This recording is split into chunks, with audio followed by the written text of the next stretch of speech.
yo creo que la mejor manera de abordar una crisis financiera es evitándola, en primer lugar, intentando tener una situación macroeconómica estable. Y la crisis estadounidense es el resultado de una mala política monetaria, o hasta cierto punto, sí, es el resultado de una mala política monetaria.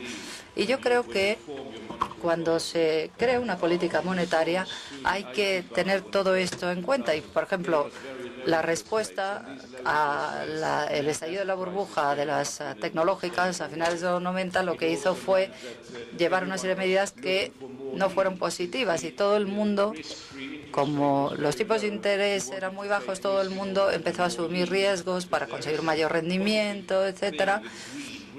La avaricia, la codicia tiene algo positivo, es una cosa que hace avanzar a la sociedad, pero una codicia excesiva resulta problemática y lo cierto es que en el sistema financiero durante esa época ha habido excesiva codicia y avaricia. Lo primero que hay que hacer es intentar resolver la crisis en el sector financiero, porque la economía real no puedes conseguir enderezarla a menos que tengas un sistema financiero capaz de crear paquetes de estímulo o factores de estabilización en la economía. Hace falta que funcione la economía y el sistema financiero. Eso es lo primero que hay que hacer. Y el objetivo aquí es un solo objetivo: evitar la crisis, la contracción crediticia, la crisis crediticia, para que funcione el sistema financiero. Tener liquidez en el sistema, mantener la liquidez. Y esta es una tarea, una obligación de los bancos centrales. Si como gobierno tienes que ayudar a los bancos con garantías, avales, etcétera, pues se hace. Pero los bancos centrales deberían cerciorarse de que haya liquidez en el sistema, como el Banco Central Europeo, el Banco Central Sueco o la Reserva Federal. Y en esta crisis esto se ha hecho bien, restaurar la confianza. Y esto es algo que tienen que hacer los gobiernos. Los gobiernos son los únicos, por supuesto con la ayuda de los bancos centrales, manteniendo la liquidez, etcétera. Hay que restaurar la confianza. Y la confianza, la pérdida de confianza se produce porque los inversores, los que tienen depósitos en los bancos, tienen miedo de que su dinero se pierda, de perder su dinero. Por eso la gente huye de los bancos muchas veces. La gestión de una crisis no tiene nada que ver con las ideas políticas. Si tienes una idea política de ser muy prudente con el dinero de los contribuyentes, evidentemente analizarás las cosas antes de tomar una decisión.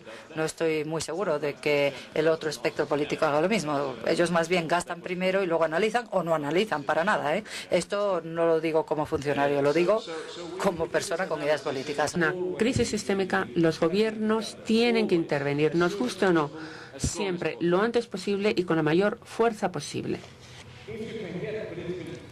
Si se consigue un consenso político, mejor. El problema es que en Japón hubo luchas entre las distintas facciones, los distintos partidos, de tal manera que no se consiguió el consenso político.